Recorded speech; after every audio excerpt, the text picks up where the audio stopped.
YSP Frog Guide here. Goddamn, was chapter 1023 fire.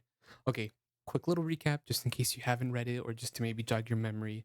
Huge things popping off in this chapter. And to be honest, a lot could merit a video on its own, but what I really want to talk about is the implication on the story of One Piece of Queen mislabeling Sanji in their fight.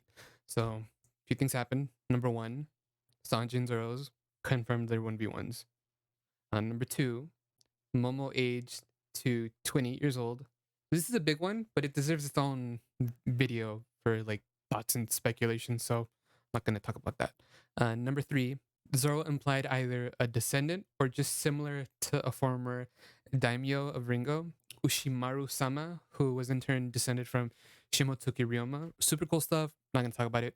Number four, the big one, and at least my favorite, is Queen name dropping Lunarians. Okay, so this is like super exciting. Um, so Queen, thinking Sanji could burst into flames on will, asks if he's a Lunarian, and King kind of like narrows his eyes. So he's probably a Lunarian, but whatever. Okay, real quick though, like and subscribe.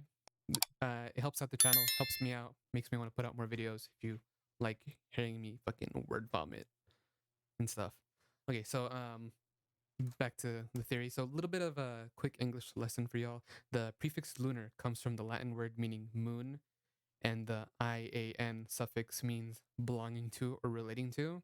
So we're gonna focus more on the belonging to part. So this is awesome because it means either there's a race living on the moon currently, or there is a race on the planet that used to live on the moon. Or maybe I think the most least likely, there's a group of people who just worship the moon as a religion named the Lunarians. I think C is like the third one's the most unlikely, just because like I mean that's kind of like the most boring one out of all three. But we do know from way back that there is a civilization that used to be on the moon, for any of you manga only readers. And if you're an anime reader only and one of your friends is like, hey, you need to look up on YouTube chapter 1023, you're probably going to be like, what? It's because of in the manga there was a little something called the Great Space Operation. If you're unfamiliar, we'll get to that, so don't worry. But back to the moon. Um, there's got to be something cool on the moon. Like you can't just bring it up, bring up people that are like either worship or lived on the moon, and not have it be something cool and important. So one of the more outlandish things that I'm thinking is maybe like a piece of the moon fell and became the island of God Valley. Eh.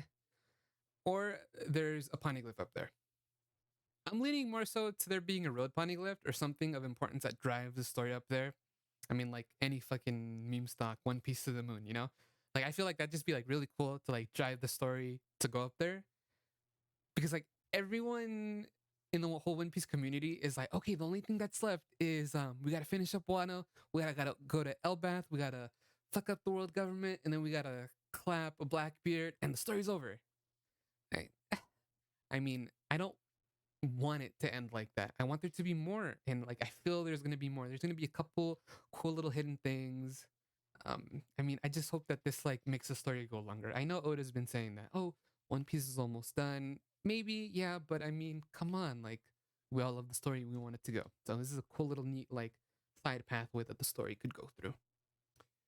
So, how do we know about NL's Great Space Operation? So, if you read One Piece in the manga only, you're familiar with there always being like a little bit of art at the beginning of each chapter.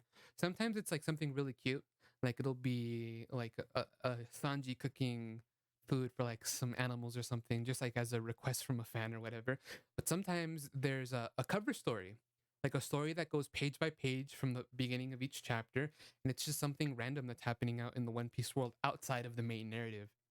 And a long time ago, we had the story of Enel using the ship that he made during the Skypiea arc to go up to the moon. And when he went up to the moon, I mean, I'm paraphrasing, of course, but he found a whole bunch of little automatons that resembled Skypeans. They had the little wings on their back, So it looked like either descendants or a very older civilization based off the Skypeans either lived on the moon or made stuff on the moon. Because he eventually like I'm not gonna do the story justice. You just gotta read it. I'm gonna leave it down in the description down below. But eventually like some things happen, a little bit of drama, some people get killed and fought, automatons, blah blah blah. Real cool stuff. Just you gotta read it. I won't do it justice. He finds a huge city underneath the ground of the moon, like inside of the moon, a huge fucking city. And now that that happened a long time ago too.